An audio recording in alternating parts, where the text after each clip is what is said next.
بسم اللہ الرحمن الرحیم۔ ہر مصیبت کا علاج۔ 3 افراد حضرت حسین ابن علی رضی اللہ تعالیٰ عنہ کے پاس آئے۔ ایک نے بارش کی قلت کی شکایت کی کہ کافی عرصہ سے بارش نازل نہیں ہوئی۔ آپ نے فرمایا کثرت سے توبہ استغفار کرو۔ دوسرے نے کہا میرے ہاں اولاد نہیں ہوتی، میں اولاد کا خواہش مند ہوں۔ فرمایا کثرت سے توبہ استغفار کرو۔ تیسرے شخص نے شکوہ کیا زمین میں قحط پڑ گیا ہے، غلہ پیدا نہیں ہوتا یا بہت کم ہوتا ہے۔ اس سے بھی فرمایا کثرت سے توبہ استغفار کرو۔ آپ کے پاس جو لوگ بیٹھے تھے عرض گزار ہوئے۔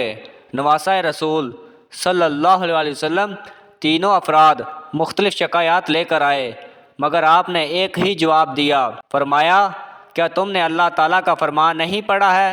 اپنے رب سے اپنے گناہ بخشواؤ اور معافی مانگو، وہ یقیناً بڑا بخشنے والا ہے۔